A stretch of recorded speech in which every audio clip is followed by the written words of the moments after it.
Tony D and Little Joan in the background, and this is a screenwriter's rant on Exile, a movie with a very interesting premise. A man who I think was in a terrible car accident and killed another man's family is then stalked by the other man who tells him in prison if he ever contacts his family when he gets out, or if he ever has a relationship or contacts anyone, he'll kill him. Yeah, pretty intense. Smash like and subscribe. Thank you for smash liking and subscribing. Check out my books. Links in the description. Comedy Horror in South Jersey. It's the Pineys, books 1 through 13. Available at Amazon.com. Don't forget, Kindle Unlimited is free. So apparently the guy who threatens him has some amount of pull, so he believes the threat and he leaves his family. He just disappears. His wife, however, thinks he's mentally ill and tracks him down multiple times, but he keeps trying to tell her to stay away, but she doesn't understand. Now, why they don't have a conversation at that point, I don't know. He thinks he's being pursued. So I guess the question is he insane? That could be up in the air. Or he's not insane, and this guy is tracking his every move. I think the guy is tracking his every move. I cannot read these credits. What, are you kidding me? Directed by Jason James. There's a generic name.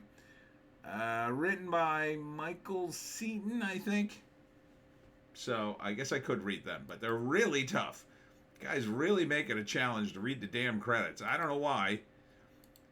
Little steamy scene there. So this is kind of interesting because, like, the wife doesn't know, and she loves him, and the question is, is he really being stalked, or can she save him? Here's a scene where he puts a gun to his own head. He threatens to hurt himself to save his family because he has 2 kids.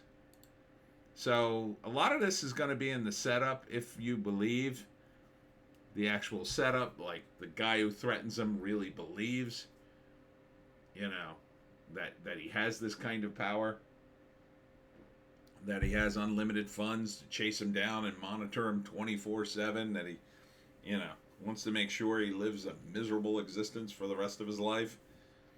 I don't know why he just wouldn't kill him. So maybe he wants to make it a long, torturous. He wants to make it as long as torturous for him as it is for, the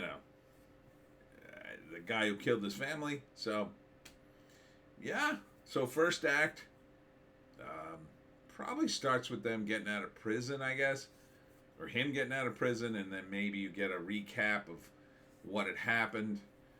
He's been in. Maybe he went to jail for like 2 years for manslaughter because he was drunk and ran a red light or something, and he ended up killing his family. But he was clearly drunk, so a lot of times they don't give these guys super amount of time. So he gets out of prison, but just before he leaves, the guy tells him, if you ever contact your family, if you ever do this, you're done. He's threatening them. So he takes the threat seriously, goes off on his own. His wife doesn't understand because he doesn't just tell her, hey, if you contact me, these people will kill you. So I guess that's part of the deal too. He can't even tell him. So he does it. And so at first he goes away and hides, thinks he's hidden. But his wife starts tracking him down. That's the second act. Tries to unravel the mystery.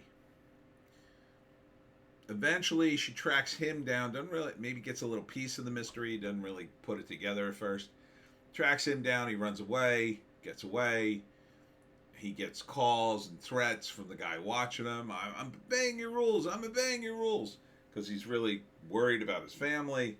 But eventually, she keeps tracking him down like a hound dog, and rather than give up, she thinks he's mentally ill and corners him somewhere and, like, I don't know, like forces them to listen to her, and he keeps. I guess he eventually tells her. I would think he would tell her right away. How would the guy even know? How would the guy even know that, okay, this guy's threatening me? I don't know. Maybe there's some more to this. Like, he can't tell her because that would put him in an even more vulnerable position with her, but nah, that doesn't seem like the right kind of movie. I'm not sure who the good guy or the bad guy is. I think the good guy is the wife. I think the wife is gonna sort things out for him. So the third act, I assume, is going to be a confrontation with the guy who threatened to kill him the whole movie and the wife, and possibly him. So, interesting. Or it's revealed he's actually insane, and he maybe tries to kill himself at the end to protect his family, and, and then it turns out it was all in his head. Maybe? I mean, you could go down that road. It would be weird. So, I mean, I've seen worse premises for a thriller. That's a pretty good premise. Because you gotta. I guess he's the protagonist too. He is not. He doesn't have his hands clean. He obviously, was driving during the accident. I think that's what it was. So, he doesn't have his hands clean. Maybe the wife doesn't by the end of this. Certainly the guy harassing him doesn't. So, here is the write-up. Shortly before his release from prison, Ted Evans, another generic name, Ted Evans receives a threat from a man whose family he killed for drunk driving. If you contact your family, I'll kill them.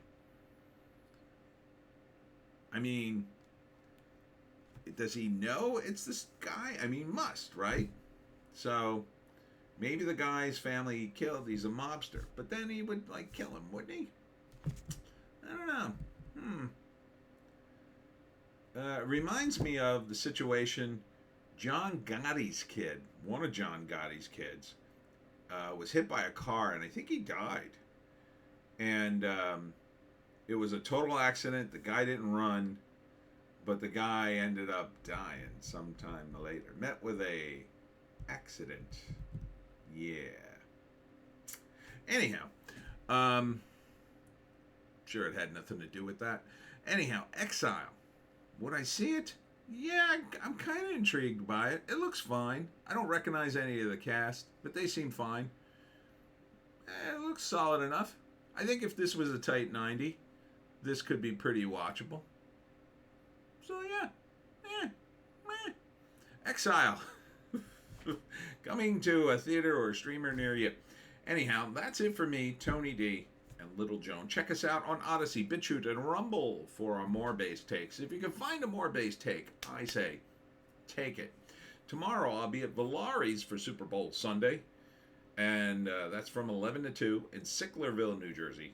That's Valari's Lakeside Restaurant. It's a very nice place. Then after that, sometime after that, I'm going to do the live stream. I'm not sure when. I should probably push it back to 8. Yeah, I think I'm probably going to push it back. I don't know. I'm going to a thing. I'm not staying for the Super Bowl, though, because I can care.